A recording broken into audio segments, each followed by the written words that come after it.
बातमीपत्रामध्ये आता पाहणार आहोत सुपरफास्ट 100 बातम्या सुरुवात करूया।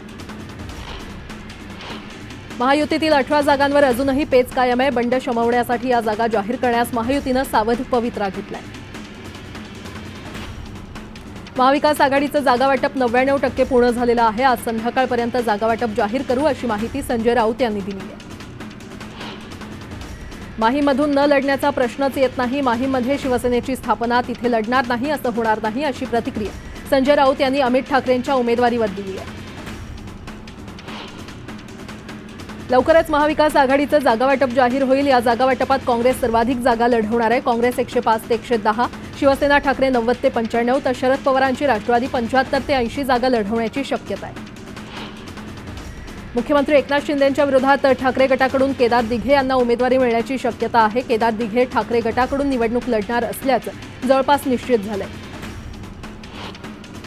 नांदगावच्या जागेवर लढण्यास समीर भुजबळ इच्छुक होते, मात्र उमेदवारी न मिळाल्यानं ते बंड करण्याच्या तयारीत आहेत। मात्र बंड करायचं असेल तर अगोदरच राजीनामा द्या अशी तंबी अजित पवार यांनी समीर भुजबळ यांना दिल्याची माहिती सूत्रांनी मिळाली आहे। सुप्रिया सुळेंनी खडकवासला मतदारसंघातील पदाधिकाऱ्यांची बैठक घेतली। एकमतानं उमेदवार ठरवून नाव कळवण्याच्या सूचना दिल्या। शेतकरी कामगार पक्षानं विधानसभा निवडणुकीसाठी जोरदार तयारी केलेली आहे। सरचिटणीस जयंत पाटील यांनी रायगडमधील उरण, पनवेल, अलिबाग आणि पेणमधून उमेदवारांची घोषणा केली आहे। दरम्यान उमेदवारी जाहीर होताच चित्रलेखा पाटील भारावलेल्या पाहायला मिळाल्या। आता अलिबागमधून महिला म्हणून चित्रलेखा पाटील या महेंद्र दळवी यांना कसं आव्हान देणार त्याकडे सगळ्यांचं लक्ष लागलं। जळगाव शहर मतदारसंघातून मनसेनं उमेदवार जाहीर केला। भाजपला रामराम ठोकलेल्या डॉक्टर अनुज पाटील यांना उमेदवारी देण्यात आली आहे। विधानसभेसाठी शिरूर हवेली मतदारसंघात विद्यमान आमदार अशोक पवारांचं ठरलेलं आहे। उद्या अशोक पवार शरद पवार पक्षाकडून आपला उमेदवारी अर्ज दाखल करणार आहेत। एका सर्वसामान्य घरातल्या कार्यकर्त्याला राजसाहेबांनी उमेदवारी दिली असं म्हणत साईंना बाबर यांना आभार मानलेले आहेत। जनता महाराष्ट्र नवनिर्माण सेनेच्या पाठीशी नक्की उभी राहील असं देखील साईनाथ बाबर म्हटले। मी भाजपमध्ये ओबीसीच्या मुद्द्यावर प्रवेश केला। काटोलच्या उमेदवारी संदर्भात न्याय देण्याची भूमिका पक्षश्रेष्ठी करतील अशी प्रतिक्रिया आशिष देशमुख यांनी दिली आहे। शिवसेनेच्या पहिल्या उमेदवार यादीमध्ये विदर्भातील 6 उमेदवारांच्या नावांचा समावेश करण्यात आलेला आहे। अभिजित अडसूळ, आशिष जयस्वाल, नरेंद्र भोंडेकर, संजय राठोड, संजय गायकवाड आणि संजय रायमुलकर यांच्या नावाची घोषणा करण्यात आली आहे। मुख्यमंत्र्यांचे स्वीय सहाय्यक मंगेश चिवटे यांनी मनोज जरांगे यांची भेट घेतली। रात्री शिवसेनेची यादी जाहीर झाल्यानंतर भेट घेतल्यानं राजकीय वर्तुळात चर्चा रंगली आहे। राजन तेलींसह परशुराम उपरकर यांनी ठाकरे गटात प्रवेश केल्यानंतर कुडाळमध्ये त्यांचा सत्कार कार्यक्रम आयोजित करण्यात आला होता। यावेळी भाजपसह नारायण राणेंवर जोरदार टीका करण्यात आली। धाराशिव जिल्ह्यातील कळंब मतदारसंघाच्या जागेचा पेच महायुतीमध्ये कायम आहे। तिन्ही पक्षांच्या नेत्यांनी एकाच जागेवर दावा केल्यानं वादाची शक्यता आहे। धाराशिव जिल्ह्यामध्ये शिवसेनेच्या 2 विद्यमान आमदारांना पुन्हा संधी देण्यात आलेली आहे। तानाजी सावंत यांना परांड्यातून तर ज्ञानराज चौगुलेंना उमरगामधून संधी देण्यात आली आहे। श्रीवर्धनची जागा आदिती तटकरे यांनाच मिळणार आणि त्याच उमेदवार असणार अशी स्पष्टोक्ती करत महायुतीचे समन्वयक अनिकेत तटकरे यांनी चर्चांना पूर्णविराम दिला। वाशिमच्या कारंजा विधानसभेतील भाजपचे दिवंगत आमदार राजेंद्र पाटणी यांच्या निधनानंतर त्यांच्या मुलाला भाजपनं उमेदवारी दिली नाही आणि त्यामुळे गायक पाटणी यांनी अपक्ष लढण्याची तयारी केली आहे। अजित पवारांचे निकटवर्तीय अण्णा बनसोडे यांना पिंपरीतून उमेदवारी देण्यास भाजपसह शिवसेनेच्या पदाधिकाऱ्यांनी विरोध केलाय। मात्र पिंपरीतील उमेदवार ठरवण्याचा अधिकार फक्त अजित पवारांना आहे, त्यामुळे ते जो निर्णय घेतील तो मान्य असेल असं वक्तव्य अण्णा बनसोडे यांनी केलंय। सोलापूर जिल्ह्यातील 11 विधानसभेच्या जागांवर परिवर्तन महाशक्ती निवडणूक लढवणार आहे। यासाठी जिल्ह्यातील निष्ठावंत कार्यकर्त्यांना उमेदवारी मिळण्याची शक्यता आहे। अर्ज भरण्याच्या पहिल्याच दिवशी नागपूरमध्ये एकूण 462 उमेदवारी अर्जाची उचल झालेली आहे। फडणवीसांच्या नागपूर दक्षिण पश्चिम मतदारसंघातून 41 अर्जांची उचल झाली आहे। नागपूर मध्य विधानसभा मतदारसंघातून सर्वाधिक 99 अर्ज घेण्यात आले।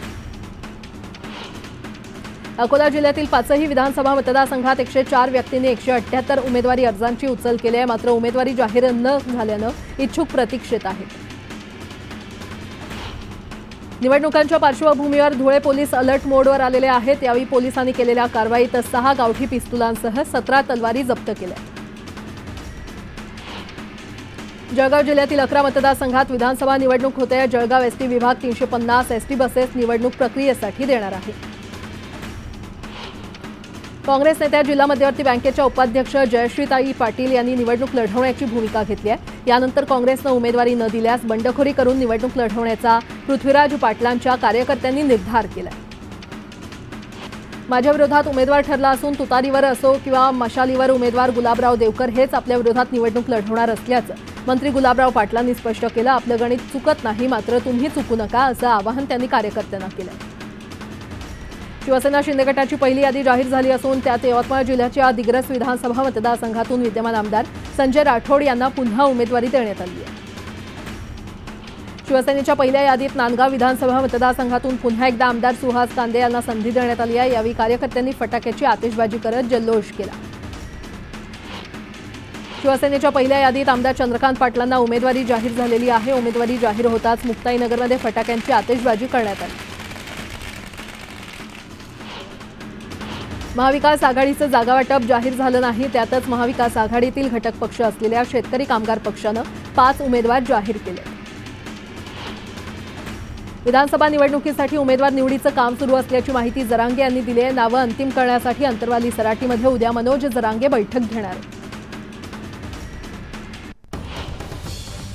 आता एक मोठी बातमी, महाविकास आघाडीच्या जागा वाटपाच्या मुद्द्यावरून भास्कर जाधव यांनी पक्षालाच घरचा आहेर दिल्याची चर्चा रंगली आहे।